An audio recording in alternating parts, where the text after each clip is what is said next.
When your business is having a good day, everything runs beautifully. We're talking smooth, professional, and you're really proud of it. But you and I both know that good days can be rare. And we also know that those bad days, those outages, when staff don't show up, those things that nobody plans for, there's only one answer to a bad day, and that answer is you. You already know the drill. You finally had the opportunity to take that holiday you've had on the cards for 6 years. It's your partner's birthday dinner and you booked it 3 months in advance. Everyone's having a great time. The entrees just landed on the table, and then your phone rings and you pick it up. And it's not a you thing in that you don't know how to switch off and you just want to be, hustling 24/7. It's because you genuinely believe something is going to go catastrophically wrong if you don't, and you're trained that way because usually it does. Now, that phone call has a specific cause, and again, it's not because you're a hustler and you're a control freak. Your business will only hold under normal conditions because you've never had the opportunity, or you've never taken the time, or you've never actually mapped out what breaks and what we can do about it. So every exception in your business becomes a improvisation, if you like. So a live improvisation that has one place to go, and that is exactly you on your partner's birthday, which means you are not very popular and you're not really having a fantastic time. Now, when we talk about invisible standards, if you've caught my earlier videos, you would know that we talk about the standards being invisible, and this is kind of the last iteration of that. The way we handle the thing that goes sideways. And it's the most tacit part of all of them because you're doing it on instinct, on guts, and in the moments, you're not even noticing you're doing it. An instinct that lives in one person, unfortunately, that's not a system and it's not a strategy. It's just a single point of failure that happens to have a phone number that happens to be on all of your staff's speed dial. And you know what people tell me all of the time? I literally had coffee with someone this morning and they said the same thing to me. There is no way on earth, Amanda, that I can possibly document every disaster, every iteration, and the infinite ways it could go wrong. And I would say you're correct. And that belief, that hallucination, if you like, is what's keeping you improvising forever and always, because it makes the task feel so infinite that you will never get started. So let me put it to you this way. You don't have to document every conceivable disaster. You really don't have to. All you need to do is name the failures that have actually happened, plus a handful of plausible high-impact ones, and then build a safety net under the ones that you couldn't predict for.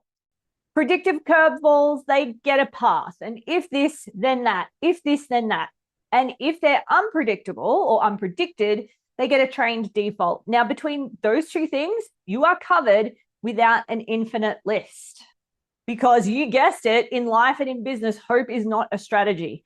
And it's least of all a strategy for the day that things go sideways. Alrighty, team. Now, what are we going to do about it? We're going to make 4 moves. And the first one is the Curveball Catalogue. I know, fun name, right? You're going to sit down with your team and you're going to extract the real failure points, things that have gone wrong that you've already lived through, and plus those plausible big ones that you've talked about. Saying, imagine one day if Microsoft Teams stopped working, as an example.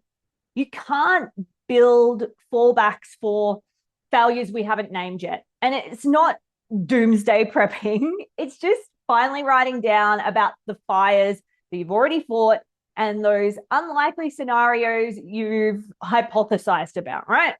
Now, number 2 is the if it breaks paths. So if things go wrong, what is the if this, then that, if this, then that workflow? For each one, document the fallback strategy. Platform down, go to the inbox, email down, go to the platform, payment fails, here are several alternatives. Once you've documented that, you're producing a consistent, predictable outcome instead of depending on who happens to be there, be on shift if you like, And who comes up with a solution ad hoc? And it kills people's panic, because panic is just when they don't know what to do next. Now, number 3, we're going to train the solutions focused response into our humans. Now, this is the safety net under everything you didn't predict for. So I want you to teach your people one default. All you need to do, team, is act with positive intent, focus on what you can do, and set your member, customer, client, guests' expectation out loud. Don't keep it to yourself. Make sure you tell them. You'll say to them something like, now, this situation's a little bit unusual. Rest assured, I'm going to find you a solution and I'm going to give you a call back in 10 minutes. So we set the expectation, how long it's going to take for us to call back. And that single trained sentence turns your staff members' freeze, panic, escalation process that they would normally default to into a calm and clear next step. The fallbacks will handle the curveballs you saw coming, and that strategy will handle the ones you didn't.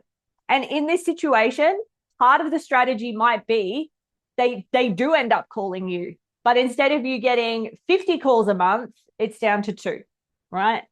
Now, 4, we're going to close the loop every single time. This one creates a massive compounding effect. So the moment an outlier situation gets solved, please put it into your business search engine, right? Every curveball that you and the team survive is intelligence that we've already paid for in stress, in risk, and potentially a ruined birthday dinner. So capture that, and you never pay for that same lesson twice. However, if you skip it and the same thing happens and the same person reinvents a solution ad hoc, you end up in the same position, right? If you build it into the system is getting more resilient every single day and with every curveball instead of just surviving them. So what's on the other side of all of this work that we do? We have a genuine curveball and it comes to us. If it even reaches us at all, it's already worked into an A or a B option that you approve or decline. The guest experience, calm, clear, got next steps, no chaos. Customers, clients, always looked after in the same way. And more often, as I said, it's not going to get to you at all because the path was already recorded somewhere. They already knew exactly how to handle it. Now, in that case, we've created a situation where there's curveballs that anyone can handle without you. And that's the phone that finally stays face down at dinner, right? Who could argue with that? You can start your curveball catalog with a single line. Just think about the last fire that you had to put out when it was your time off, your day off, your partner's birthday dinner. Get it down on paper.